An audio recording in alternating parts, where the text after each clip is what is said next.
A college dropout millennial creates original content online, figures out how to monetize it, and then starts a media business. Michelle Phan began with makeup tutorials, turned them into partnerships with Google and then L'Oreal. She has since launched her own cosmetics line and written a book called Makeup.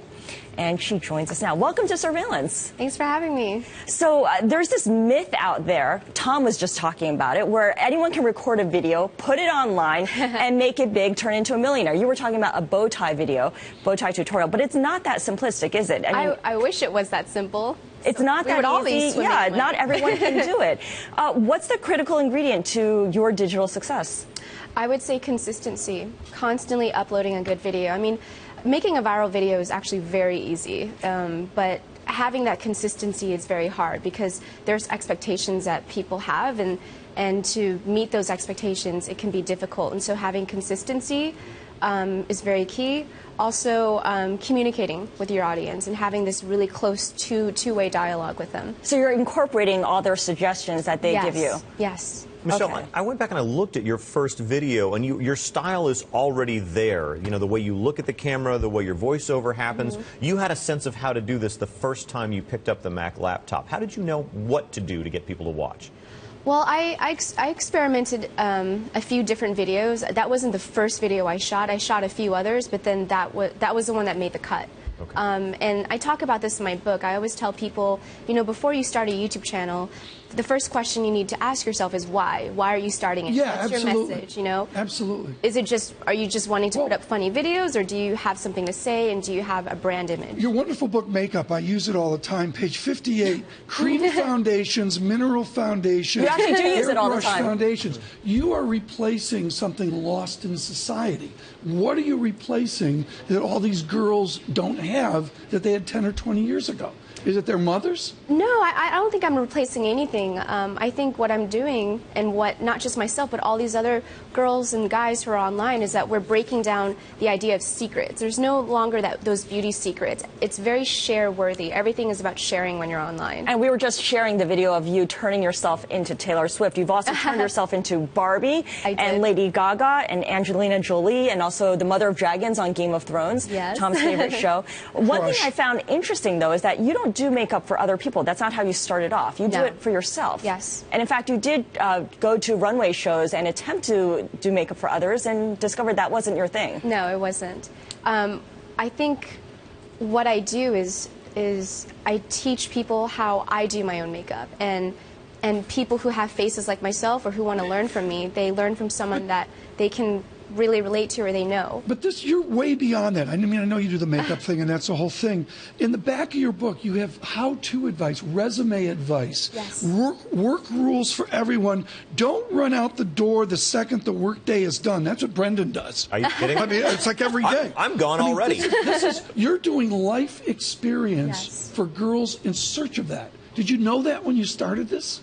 I just knew I wanted to share my experience, just my life experience, and you know, I don't know everything, but I think that's why there's something that's very relatable about that, is that I don't know everything. I'm not telling you what to do. I'm sharing what worked for me, and hopefully it works for you. And you're taking people along that journey. Yes. You're a Vietnamese-American young Yes. woman, 27 years old. I know you've had incredible success, but did you ever feel that the corporate world didn't take you seriously because of your race, your gender, your youth?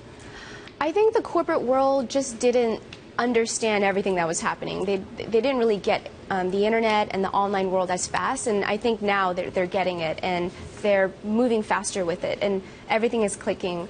I think also my gender, not my gender, but my race, it didn't really stop me from anything, just because I was the ambassador for Lancome, online ambassador.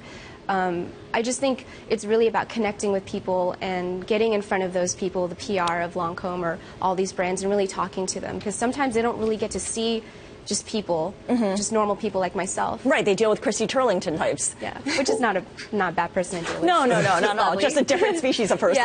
Yeah. But you know, you have your own line with L'Oreal now, and this is a privilege that's usually reserved for actresses who make $20 million a movie, and that's you started this by scouring 75-cent bins at drugstores to afford makeup. Presumably, your L'Oreal line is sold at a markup above that. How do you square compare those two things, how you started and how you teach women how to make themselves up, and the premium that you're going to charge for your own line?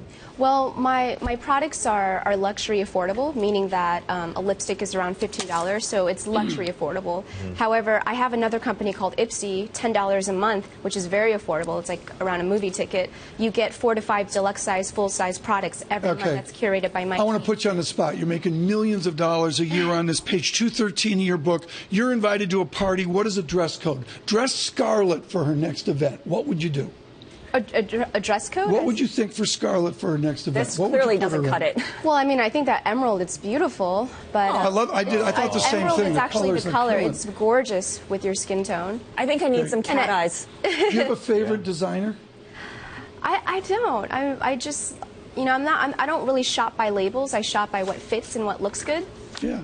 Okay. And I think this generation, that's how they shop too. They're not really looking for labels or logos. They just want to buy clothes or something that really speaks to them. Do you need mainstream media, or do you just say to all of it, like Bloomberg or you know, the networks or whatever, just, to hell with you guys, YouTube rocks? Well, if I didn't believe in mainstream media, I wouldn't be here. I wouldn't be here. I have the utmost respect for mainstream media, just the tradition and the structure. I believe that in the future, I would love to see mainstream media and digital merge and working together. Could she be the surveillance like hipster? I mean, you're part of this movement on YouTube to take productions, you know, to take people who are working in their living rooms and turn it into a production studio. And it's doable. I mean, that's the beauty of it, is that you don't really need. I mean, this is great lighting, what you have here, and all these amazing cameras. It's wonderful, but you can still have the same concept and have the same audience just with a webcam in front of you and just one key light. Can I rip up the script? Why are there so few size zeros or you know, clothes? You're the pro at this. You go in stores and there's no small clothes. That's why I shop in Asia. Yeah. One size fits all. Tom, do you wear size zero? No, I don't wear size zero. Others really do. He's double right zero. now. Yeah. Double zero in a different category entirely. You call yourself a storyteller. Very quickly, Michelle, Yes. what's the next chapter in your life? The next chapter in my life now is to find other people who have a brand idea, who also want to become big on YouTube, and really mentor them and help grow their brand. Right. That's what I want to do, because I believe in the best part of success is to share your success with other people and to help others. I really believe that. That's why I wrote this book, and I want every person who reads it, I want them to be inspired and to find their purpose and to find what they're good at and to go after it. Success begets success. All right, Michelle Phan, thank you so much for joining us this morning. So, Michelle Phan, author of Makeup.